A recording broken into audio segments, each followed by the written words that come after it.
শিখানো হৃদয় থেকে সরল পথে চলা।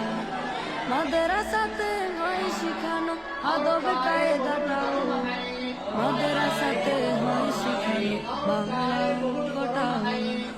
ইংরেজিও সেখানে হয় আরো যত সবে, মাদ্রাসাতে হয় শিখানো পবিত্র কোরআন।